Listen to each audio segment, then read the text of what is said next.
If this gave you chills or made you check your webcam, hit that like button. And if you want more stories like this, dark, weird, and very real, subscribe. We're just getting started. Just maybe don't watch the next one at 2 a.m. It all started with a message. A simple direct text from a friend who knows my weakness for digital rabbit holes.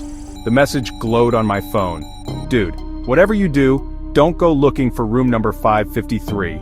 Seriously, just stay off. For most people that's a stop sign. For me, it's a dare. Warnings don't deter me. They ignite my curiosity. Room number 553. The name was so bland it felt sinister. My friend Alex is a cybersecurity analyst. He's seen things online that would make most people unplug forever. His warning should have been enough, but the more serious he sounded, the more I needed to know. I replied LOLK, pretending I'd listen. But my mind was already racing, plotting my descent. The name echoed in my head. Room number 553. It was a puzzle dropped in my lap on a boring Tuesday night. I knew I wouldn't sleep until I found out what I wasn't supposed to see. The warning was the hook and I was already caught. I should have listened, but I never do. Not when it comes to forbidden doors. And this one was wide open. The clock read 3:17 a.m., the hour of bad decisions. I could close the laptop and sleep, or I could dive in. The choice was obvious. Curiosity had me in a chokehold. My apartment was silent, shadows stretching across the walls. I poured a glass of water, took a breath, and sat back down. This was my ritual before a digital deep dive. I reminded myself, this is probably a terrible idea. But the forbidden always calls louder at 3 a.m. I wanted to see the internet's back alleys, not just its polished storefronts. With a sigh, I moved my cursor. The decision was made. The laptop's hum grew louder, as if protesting. The room felt like it was holding its breath. I was about to leave the map, heading into the dark, no turning back now. Accessing the dark web isn't just clicking a link. You need the Tor browser, the onion router. It wraps your traffic in layers of encryption, bouncing you around the globe. It's a tool for privacy, but also for darker things. I launched Tor, cranked up the security, and entered the digital minefield. No Google here, just directories, wikis, and word-of-mouth links. I started with a hidden wiki, a relic of the old web. Forums were filled with strange usernames and stranger topics. The experience was slow, clunky, and lawless. But I wasn't here to browse. I had a mission. I started searching for room number 553, casting my line into the abyss. My search was almost pointless until I found a thread on a grimy forum you shouldn't be here.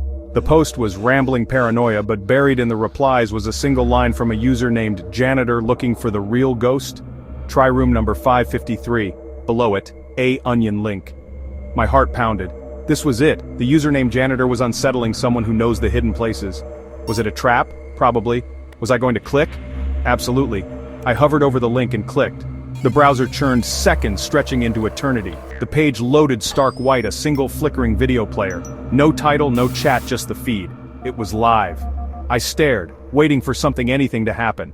The anticipation was a physical wait. I was through the door now. No going back. Whatever was on the other side, I was about to see it. And I was being watched. The video feed flickered to life, a grainy webcam aimed at a bare, dimly lit room. A wooden chair, a nightstand, a door slightly ajar. Nothing moved. I watched, tense, waiting for a jump scare. The stillness was the scariest part. The wallpaper peeled, a dark stain on the floor. I leaned in, searching for details. Why was this being broadcast? Who set it up? Then, text appeared below the video. "We see you." My blood ran cold. I glanced at my own webcam. Was it on? Suddenly, a new tab opened in Chrome. My real browser. It typed out my full name, then my home address. My stomach dropped. This wasn't just a creepy video, they knew who I was. The wall between observer and observed was gone. The unblinking eye wasn't just in room number 553, it was in my room too. I was exposed, and I was terrified. Panic took over. I slammed my laptop shut, heart pounding. I ripped out the power cord, unplugged the router. Darkness was a relief, but I felt violated. I slapped tape over my webcam, desperate for control. I paced, adrenaline fading to anxiety.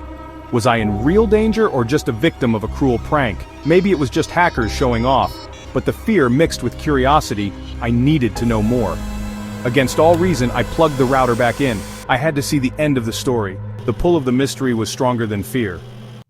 I didn't go back to room number 553, yet. Instead, I wandered into a dark web marketplace. It looked like Amazon, but for crime. Stolen credit cards, fake passports, hackers for hire, everything was for sale. But the worst was the identities section. Fools' entire lives packaged and sold. Names, addresses, bank accounts, passwords, someone's existence up for grabs. I clicked on a listing for a nurse, her life reduced to data. It made me sick.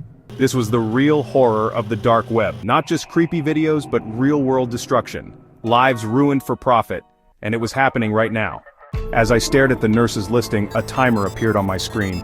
60 seconds. Blood-red numbers ticking down. Above it, your session is expiring. Below a link, the last room. Was this connected to room number 553?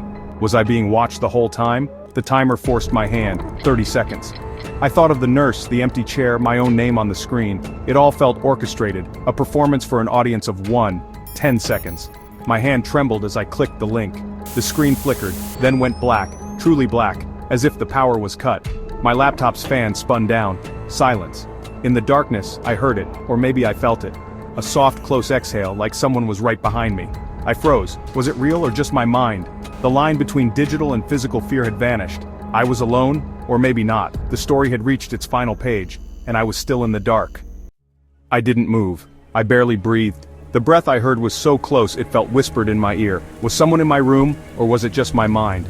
I grabbed my phone, flashlight shaking, and scanned the apartment. Doors locked, no one there. But the feeling of being watched lingered. My laptop was dead, bricked.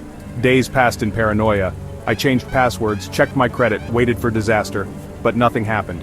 Was it a prank? A digital haunting? I'll never know. The line between real and performance was blurred. The webcam feed could have been a loop, the messages automated, or it could have been real, a warning shot from someone who could reach me. The uncertainty is the true ghost that haunts me. Some doors, once opened, never really close. So what's the lesson here? The dark web isn't a monster, it's a mirror. It's a tool for the desperate and the dangerous. A haven for both freedom and exploitation. My advice? Stay away. Seriously, curiosity is powerful, but you're not playing in a sandbox. You're walking into traps built by people far more malicious than you imagine. The thrill isn't worth the paranoia, the fear, or the risk. Let my reckless night be your warning. Some mysteries are best left unsolved. There are other rooms, other stories, but let this be as close as you get. Be safe. Be smart. Stay on the well-lit part of the street. Trust me on this one. Some doors are best left unopened, and some stories, best left untold. If this gave you chills or made you check your webcam, hit that like button. And if you want more stories like this dark, weird, and very real, subscribe. We're just getting started. Just maybe don't watch the next one at 2 a.m. Screen fades to black. Text appears slowly. The dark web didn't end when I logged off, something followed.